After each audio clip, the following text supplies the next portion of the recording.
On April 9, 1942, the largest army ever to surrender under American command laid down its weapons on a narrow peninsula in the Philippines.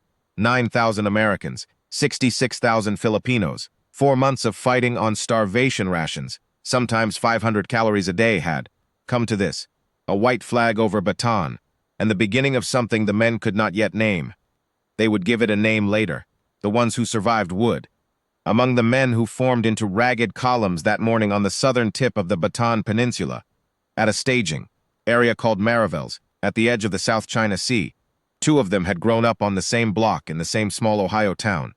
Call them, as history calls so many men like them, by what they were to each other rather than by the names now lost to us. One was a captain, the other was a sergeant.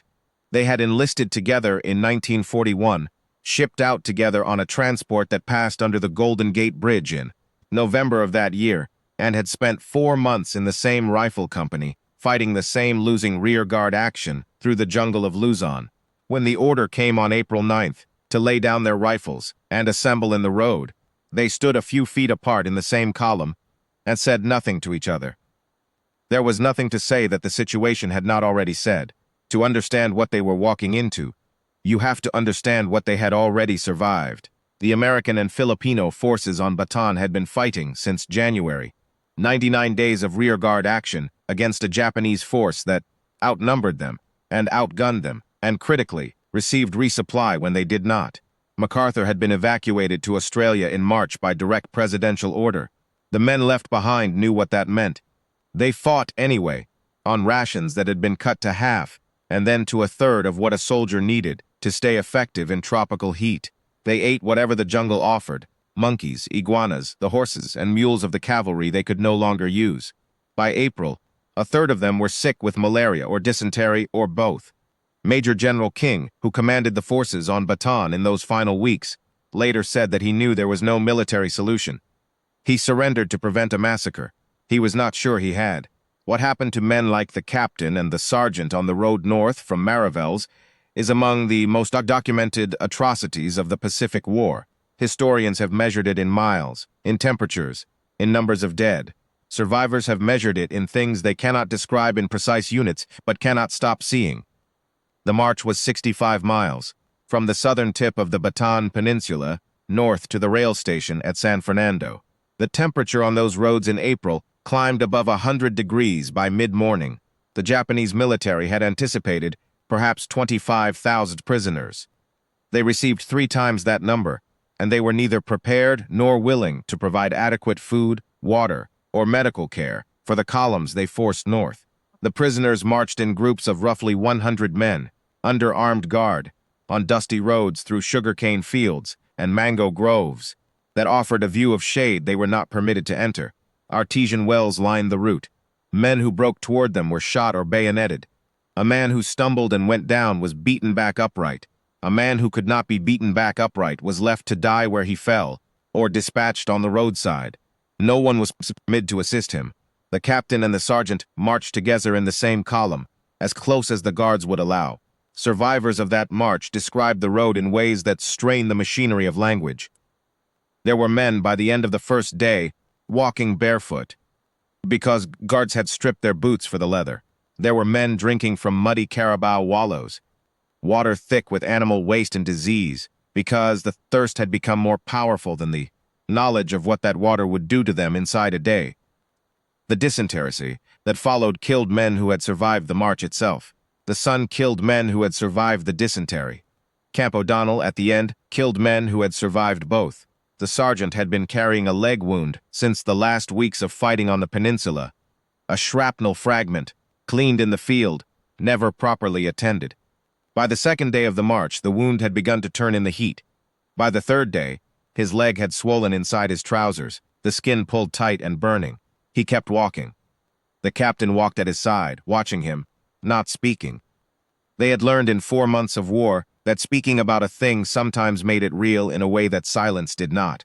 On the third afternoon, somewhere on the road north of Lubao, the sergeant went down, not slowly, not with a stumble or a warning. 1 step, and the road was coming up at him.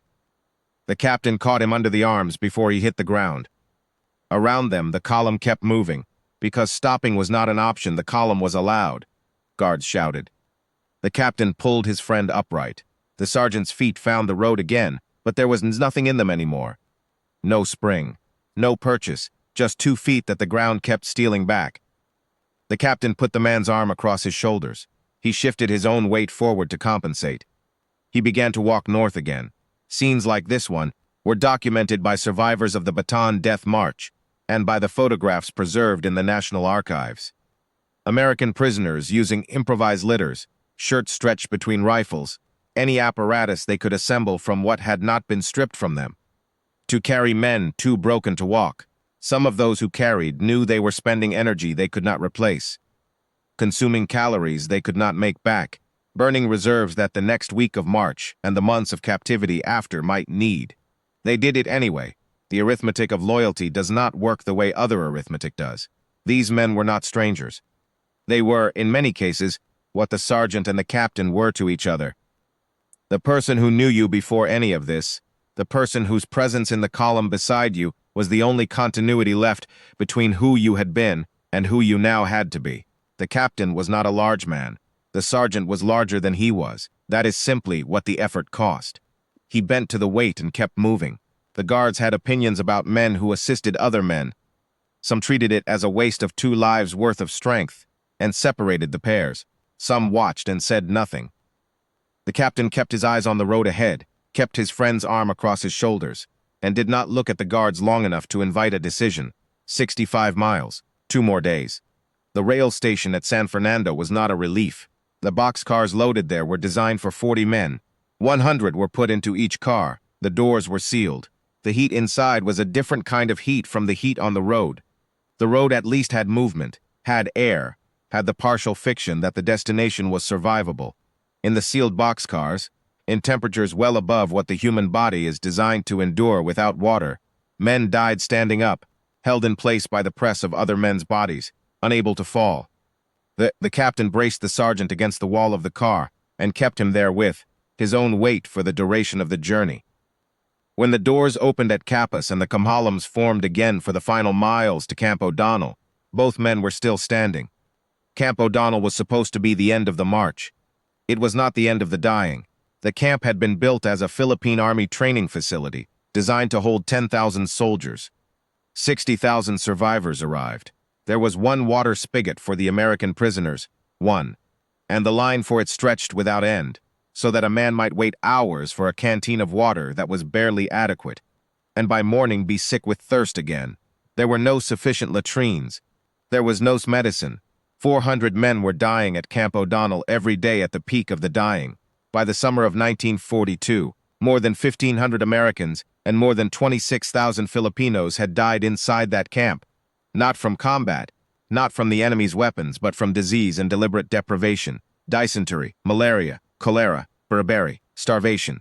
The slow arithmetic of what happens when 22,000 men, who have spent 4 months fighting on 500 calories a day, are denied, systematically, the basic requirements for staying alive.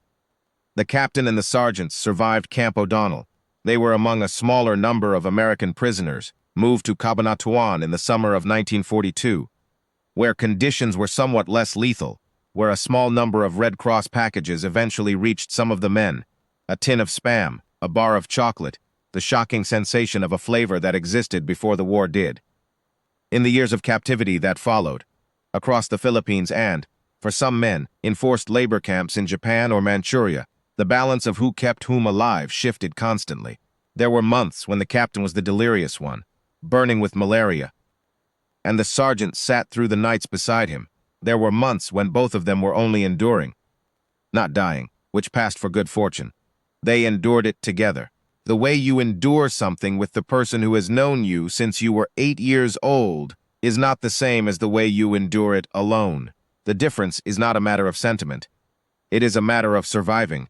Of the roughly 22,000 Americans captured on the Bataan Peninsula in April 1942, more than 7,000 never returned to the United States, a death rate above 30%. By comparison, Allied prisoners held in German captivity during World War II died at a rate of roughly 3%. The Pacific War exacted a cost from its prisoners that the European theater almost never asked.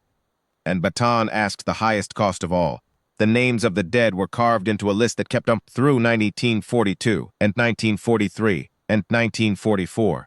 Families waited. Telegrams arrived or did not arrive. The machinery of American government was at war, and the machinery of grief had to wait its turn. The war ended in September 1945. The prisoner columns were liberated and processed and put on ships. The captain came home to Ohio in November of that year. The sergeant came home a few weeks later on a different ship, and the captain met him at the bus station and drove him to the street where both of them had grown up, and the two of them sat on the porch of one of their childhood homes for a long time without talking, watching the October light on the street, because there are some things for which there is no adequate language, and some silences that are not empty. The United States government did not begin returning the war dead to American soil until October 1947, 2 years after Japan's surrender. On October 10th of that year, the Army transport ship Honda Knot docked in Oakland, California, carrying 3,027 caskets from the Pacific. The first official repatriation under the American Graves Registration Services, Return of the Dead program.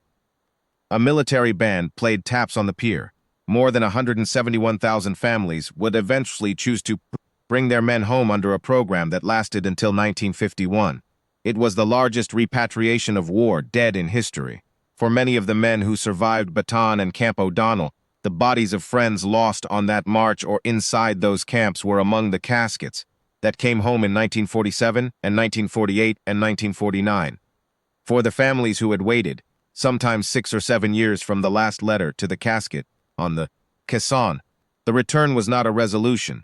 It was a different kind of grief from the waiting, more legible but not smaller. The captain attended one such burial in the summer of 1949.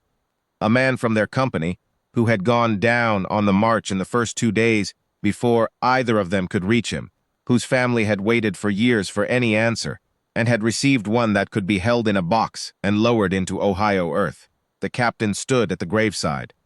The sergeant stood beside him. There was nothing to say that was adequate to the occasion, so they said very little. Some stories from the Second World War are about what a man does in a single moment. One charge up a ridge, one act of valor that history then freezes and decorates. Those stories are real and they deserve to be told.